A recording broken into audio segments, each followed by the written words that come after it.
Hi, Joe. Listen, the game one, you guys obviously got off to a slow start offensively, had a poor shooting first half. Was that because people were trying to defer to the big three and let them get used to playing each other again? And you guys have to kind of get more people involved in game two. I wouldn't attribute the slow start necessarily to that. I think guys were, um, it's sort of like the start of the season in a sense where, first game of the playoffs, the crowd's back, definitely some jitters, just a lot of excitement there. And I think, both teams were just, pretty amped up in the get-go. And, I think maybe sped us up a little bit offensively, but then also for them defensively, they seem to be in great position, contested a lot of shots. But, overall, I thought that we got pretty good looks, but like you mentioned, a lot of it was in sort of ISO situations. And I think, our best basketball is when the ball is moving, guys are moving themselves, we're giving up good shots for great shots. Obviously, we know, when we want to get a basket, going to Kai, Kev, James, any of these guys can go off the bounce. And, a big thing for us, though, too, was, allowing them enough space. We look back some of the film in game one, and it seemed like, again, guys kind of eager, excited, but we were creeping up in not allowing them enough space to operate, where we were bringing extra defenders there. And it's definitely something to focus on here for game two. Malika Andrews with ESPN. Hey, Joe, some of your teammates following up on that were talking about how, yes, it's great to have this crowd back, but they maybe weren't expecting the ways in which it tangibly changed the way maybe they felt on the court, the way they played. It was something they had to adjust and get used to, and it threw them early on. I'm wondering how you felt about that, if that made any difference, especially in that shooting early.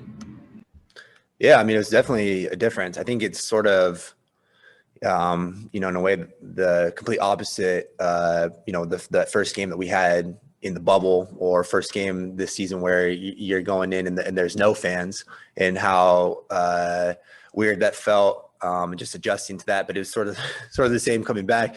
The energy, even just in warmups, was incredible, and just the level of excitement. I know just having that sort of energy in the building for the first time in a while. I think guys were just, an excitement level that, in an adrenaline sort of rush that, we haven't really experienced really since the last time that we had fans.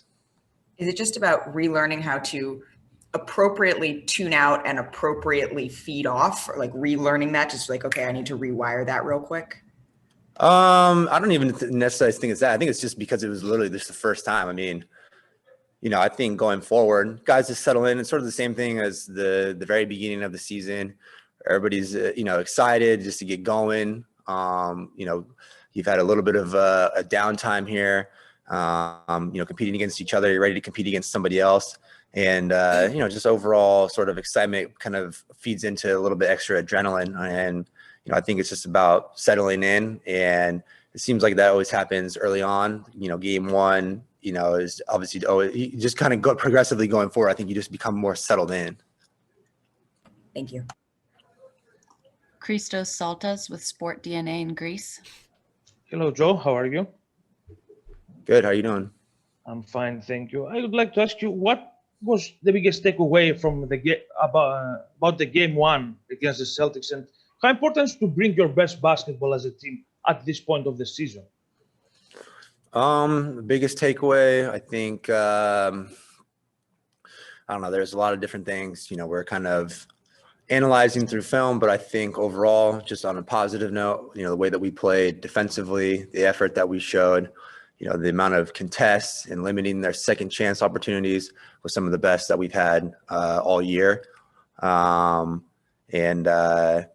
what was the second part to that question? Sorry. It's about your best. How important for you is to bring your best basketball at this point of the season? Oh yeah, I think it's one of those things where I think you just focus on trying to make improvements every game. Obviously, you hope to play your best, but you just try and be better than you were the last game. Brian Lewis with the New York Post. Hey, Joe. You talked about settling in after game one. I'm curious, that was the first time you personally had started with the big three and with Blake. And maybe you had, one practice, I guess, as a starting unit, as a quintet before that. I mean, is that enough time to even really contribute to you settling in with that group? Or is that not even enough time to begin to think about that in those terms? Would you need more games to get to that point? Yeah, I think, I don't know. I mean, we haven't obviously had the luxury of having a consistent lineup. And like you mentioned, just, Kevin, James, Kai, having all of them together with Blake in particular. I mean, that was the first time. And, we had practice time, but you get into the game, it's obviously a different scenario. But I think the thing, especially with Blake and I, is that I feel like regardless of what lineup is out there, we're pretty just solid in our roles where, you can kind of plug us in, sort of, it doesn't matter if Kai is on with two of us or James or Kevin. I feel like, just our ability to kind of play off of those guys. Obviously, we look to them, primary options, but then, if Blake and myself are in the lineup with them, we know that we can be aggressive, play with each other a little bit as well, but we can also be serviceable role guys, where we're trying to do a lot of the little stuff, make their jobs a little bit easier. And again, it was definitely one of the things that we kind of honed in on after game one, with just, again, going back to what Greg was talking about, just allowing these guys, more space, room to operate. We felt like we kind of, limited them in a sense, just because, we might have been crowded on top of them in terms of spacing, not running into screens with the guys that we wanted matched up with them, little stuff like that. But overall, I think, we do play well together, even though we haven't had a ton of time necessarily. Christian Winfield with the New York Daily News. Hey, what's going on, Joe?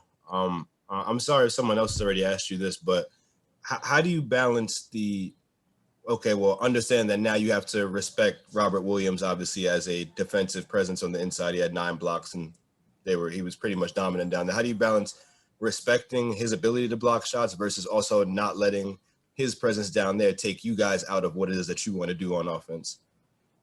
Yeah, he had an unbelievable game. And I think he's showed flashes of that over the course of the season. Even when we played against him, we always talked about how good of a rim protector he was. But I think his ability just contesting shots even on the perimeter was what was surprising. But it's something that you have to be cognizant of, aware of.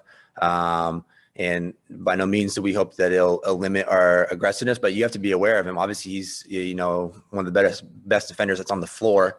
And ideal scenario is put guys in the best position to succeed. So if that means getting Robert Williams out of the paint or off of the ball, that's what we're trying to do. Yaron Weitzman. Hey, Joe, how are you? So it's obviously Steve's first time coaching playoffs or anything. I'm just curious if anything stood out to you, either from him leading up to the game, things he said or coaching, or during the game, anything stood out in terms of the way he approached that, or anything different from how he operated in the regular season even? No, Steven, he's basically been pretty consistent all season long, and it hasn't really changed, come playoff time. His approach, demeanor, all that stuff, pretty much identical. Obviously there is a little bit more of a preparation aspect. We're watching more film, just, dedicating more, we have more practice time, more time on the floor. But in terms of like Steve's philosophy and like overall demeanor, coaching style, none of that has really changed. Last question, Matt Brooks with Nets Daily. Hey, Joe. Tristan Thompson mentioned yesterday that the Celtics wanted to get into the paint more, settle a little bit less for those step back threes. So for you guys as a defense, what does that ask of you?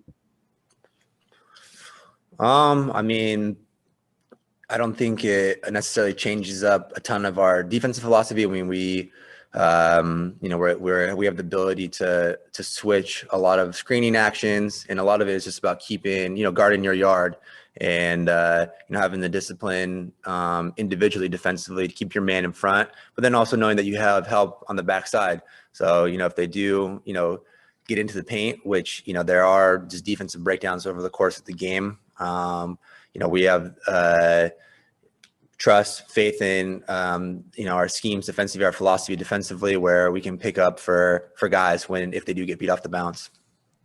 Thanks, Joe. We appreciate it. Thank you.